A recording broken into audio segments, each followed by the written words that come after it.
So will the military actually pay for you to go to optometry school? Yes, they pay full tuition. Every month you'll get around $2,500 to Okay. use at your discretion. What's up, YouTube? I'm Josh Reese, and I'm here with Ian, a recipient of the Healthcare Profession Scholarship that the military has to offer here in the United States. And just a quick disclaimer, this is not sponsored by the military or in affiliation with the military. It's just kind of personal experience, personal opinions. So Ian, where are you from? Tell me about yourself. Sweet. Well, I just want to thank you first off for having me on your YouTube channel. I'm pretty excited to be here and just help other people who are kind of on the same path that I was. I know that when I initially was interested in the military and the HPSP, there wasn't a lot of information out there. There was a few YouTubers, a few people on Student Doctor Network, but other than that, there wasn't a whole lot. Yeah, Reddit was kind of invaluable during my process. But hi guys, my name's Ian. I'm a recipient of the NAVY HPSP Scholarship, and like Josh said, this is not sponsored by the military in any way. Just a disclaimer: if you want more information, please reach out to your healthcare recruiters. But as far as that goes, I'll just dive in about me and where I'm from and why optometry and why the military. So why optometry initially? I think similar to Josh, I think the profession is really interesting. I'm super stoked about the eyes and vision just because it's such a dominant sense in our lives. I've always struggled with vision issues since I was in 3rd grade. I've had classes, and I'm a hyperope, which is a little less common than most people in the general population.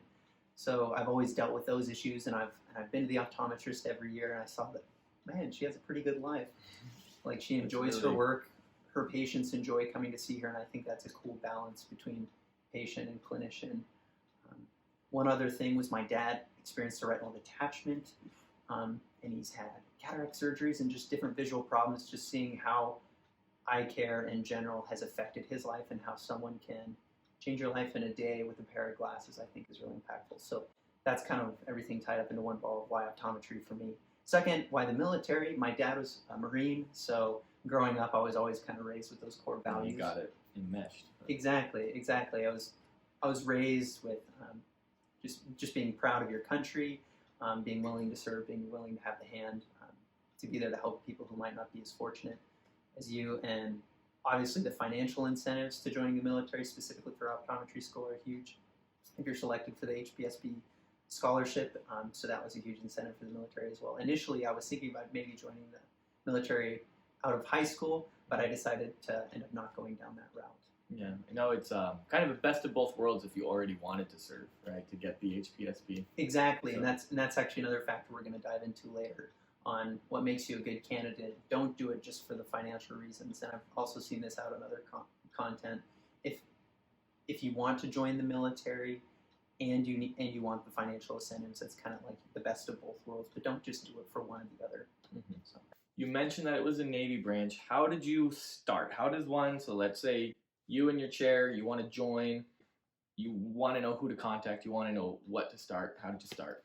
Well, first off, I'd just say call your local healthcare recruiter. So there's going to be different branches depending upon where you're located. Go to Google. It's going to be the best option for you to search local healthcare recruiter, military. And you can search all different branches. There's 3 healthcare branches: the Airforce, Army, Navy. Okay, so I called all 3.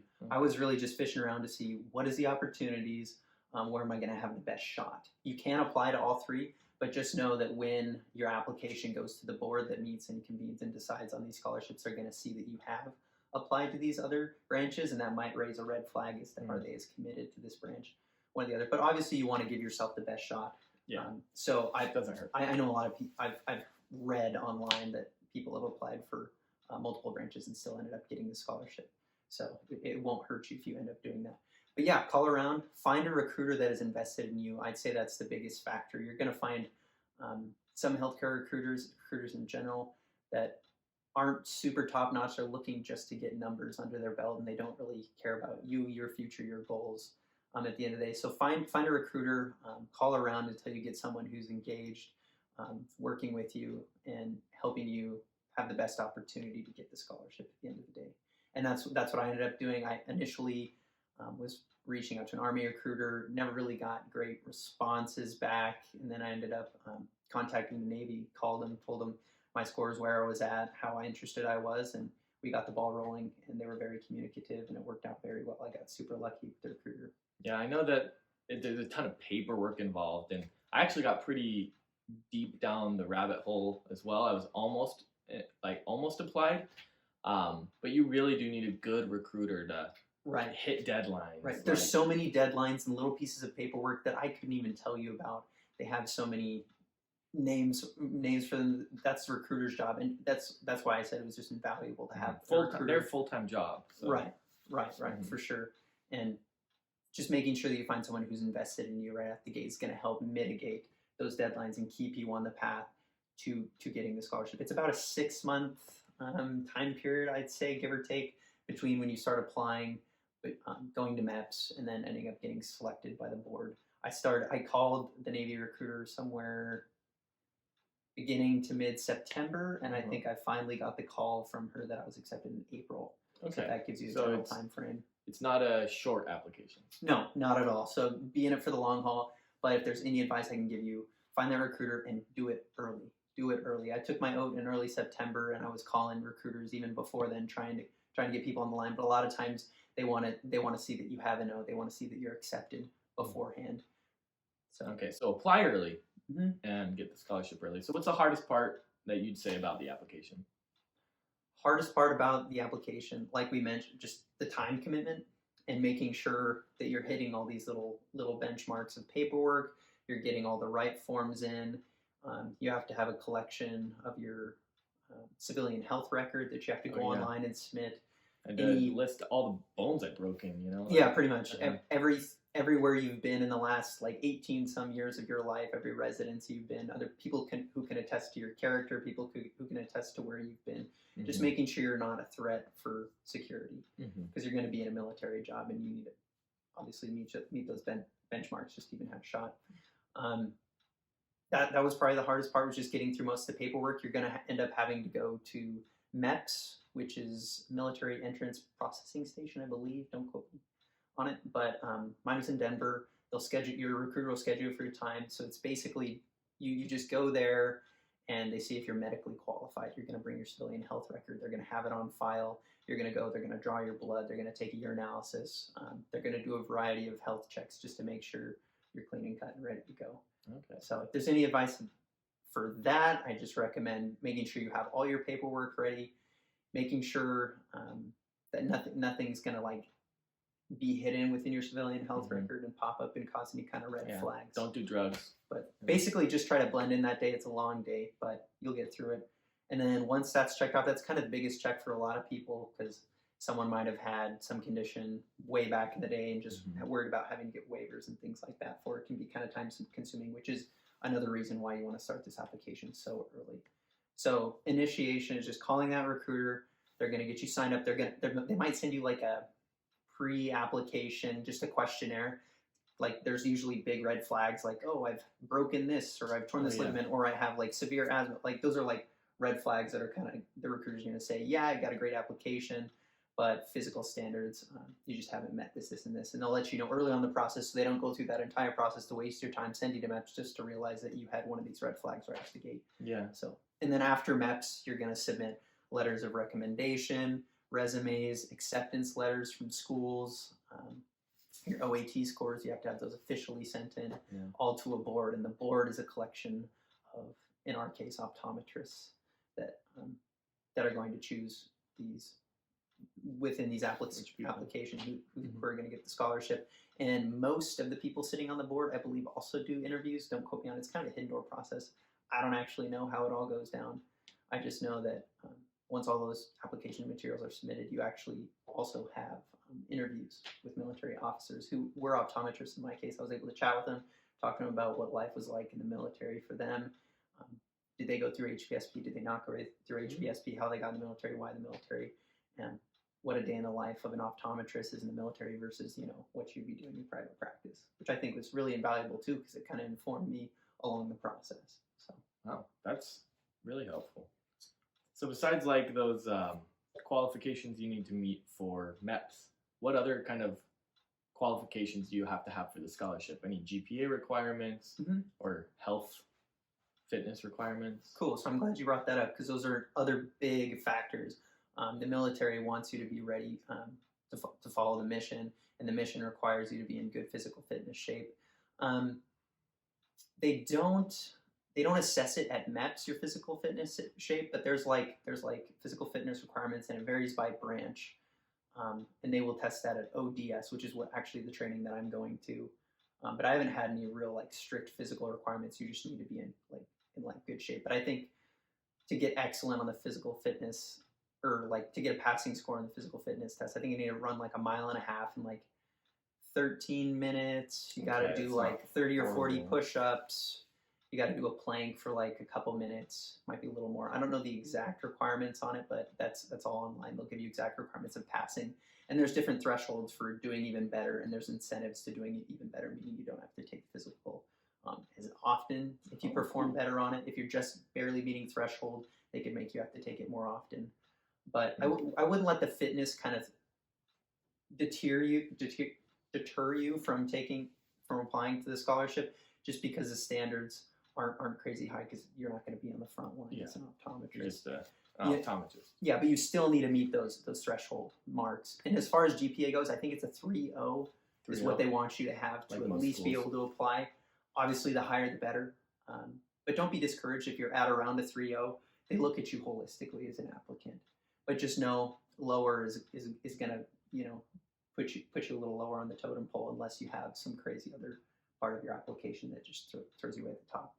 So GPA minimum 3.0. I think a minimum OAT was 300 on every section, similar to the MCAT. They have a 500 on every one of their sections, which is the average. 300 is average, 400 is maximum. Mm-hmm. Obviously, the higher the better. I don't know of anybody receiving the scholarship who had a 300. So you're gonna want to get that as high as you can. Mm-hmm.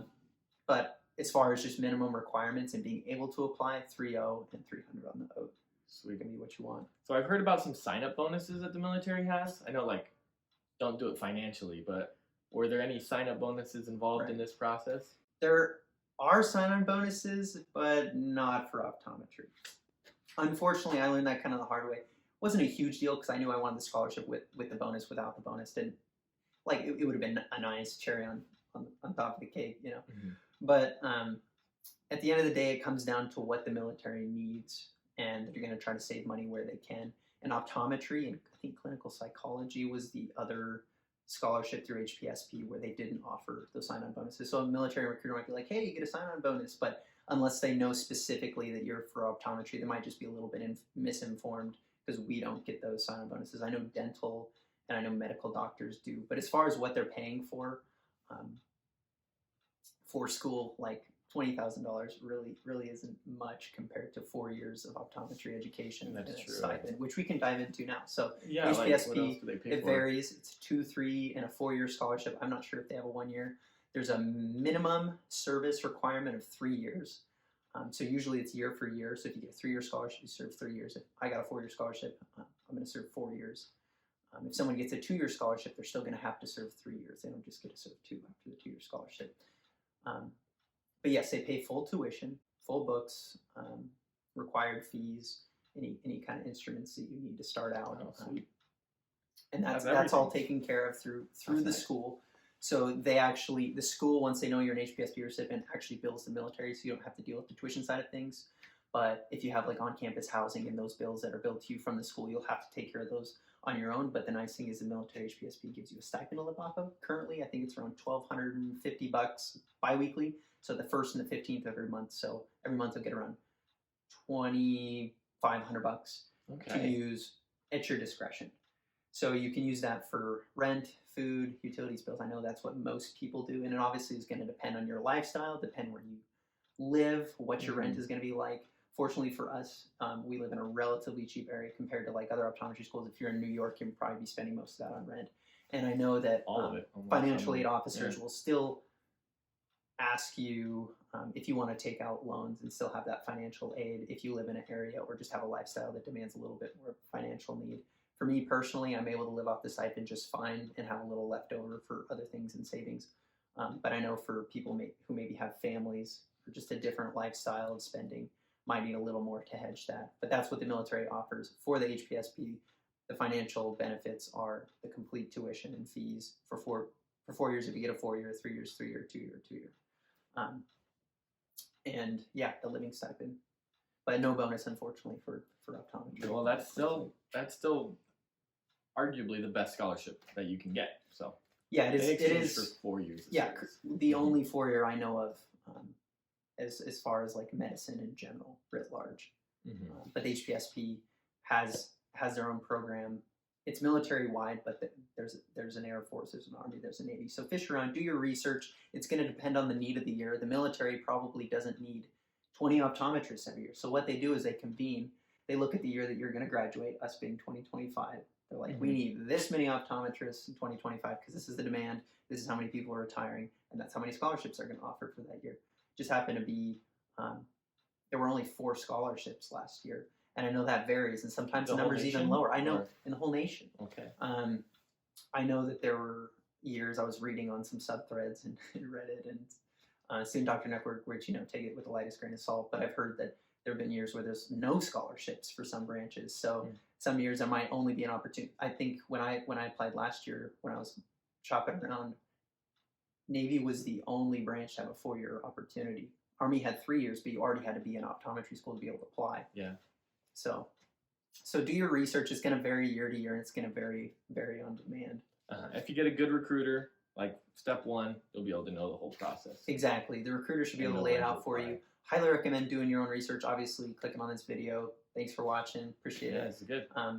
But yeah, you're already one step ahead of the game. So. But don't click off this video. I had you ask your questions for Ian to answer, so let's get into those now. So the first one is, what do you have to do in exchange for the scholarship? And we kind of already answered that. Yeah, so just to reiterate, it's year for year for me for 4 years, so I'll have 4 years of service of active duty after I'm done. And then I believe it's an additional... Like a boot camp you have to go to too? You have to go to a training that's called ODS, Officer Development School. There's another training called Officer Commission School where there's other people of other technical fields trying to earn a commission. Once you're selected for the scholarship, you've already became a commissioned officer for the military. You're just going to learn military life, military vernacular, how to be a leader in a military setting. And as a clinician, a lot of times you'll be going to ODS with other professionals that the military has hired or are going through the HPSP program. So other medical doctors, dentists, JAG lawyers, nurses, those types of fields are going to be the ones you see at ODS. But that is the requirement. And they work with you. They're flexible. They understand that you're a professional student, so they help you get it in when it's going to work for you. For me, since we have our first summer off, I'm going to try to get it out of the way as quick as possible because I hear that's the best thing to do as far as not getting delayed when you're shipped out after graduation to go to your first duty station. So I'm going to get that out of the way. It's 5 weeks. It's in Rhode Island, and they have classes all year round, so they can work with just about any schedule. But I know some people also do it after graduation. So. Why HPSP and not just go to reserves after graduation? So I actually have no clue what the reserves are like as far as the benefits. I know that they don't offer a full ride, and they're not just going to pay off all your loans. I know there's always a cap to how much they're willing, even if they are, to hedge some of those loans that you already have out. But I know that once I did the research for the HPSP, I was kind of fully committed to that. I do know that the reserves has opportunities for loan repayment, but I know that I would still have had to take out a bunch of loans and had extraneous expenses before even joining the reserves, and then being restricted in pay through the reserve. I'm truly not sure. Yeah. All of the intricacies and the details as far as reserves go. I highly recommend to do your research. I know there are incentives out there, but I'm pretty sure most of them are for after optometry school once you're already a doctor and certified. So you can be a little bit proactive now and get it secured, or reserves is an option if you don't get the scholarship. And the last one that we have is it still possible to get the scholarship if you don't join the military until after you graduate undergrad? Yes. So it is. So you actually have to have an undergraduate degree, and you need to have an acceptance into an optometry school or a medical school or dental school. If you're watching this and you're not optometry related, similar process. So for the 4-year option, you want to apply during your senior year of undergraduate work. I graduated a little bit early, so I kind of had a breath to take, and I had kind of a 6-month time period where I had more time to devote towards applying for the scholarship. But yeah, you can apply during your senior year of undergraduate. But you can also, I know that many people don't even know about the HPSP until they get to professional school. Yeah, I know. So Like once Airforce usually only does like 3, right? Yeah, and it's going to depend on the branch. Like the Air Force doesn't have as high demand; they only offer 3 years. That's just the way it is. Maybe had a little more, so they offered some 4 years. And that, like I said, that's going to vary year to year. So reach out to your recruiter. But yeah, applying your senior year of undergraduate or while you're in professional school.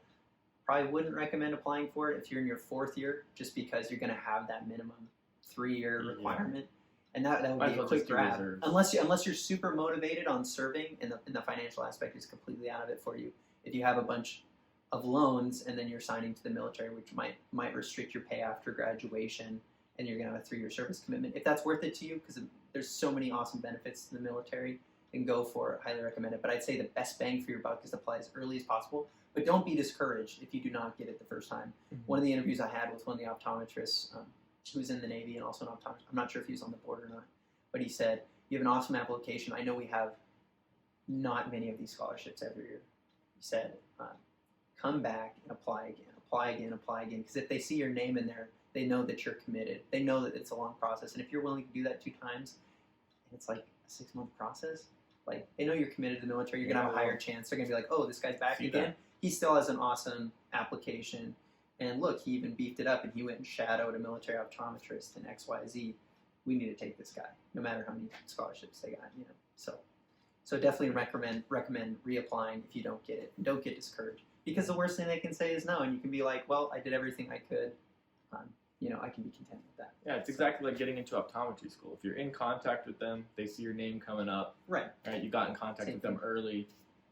Your name's already on their mind. And you've already been through the application process. If you have applied to optometry school, if you haven't, you'll know full what it's like. But just like any application process, make sure you're communicating well. Make sure you have the right information, and set yourself up for success. And if you're an undergrad right now watching this video, I'd highly recommend getting into.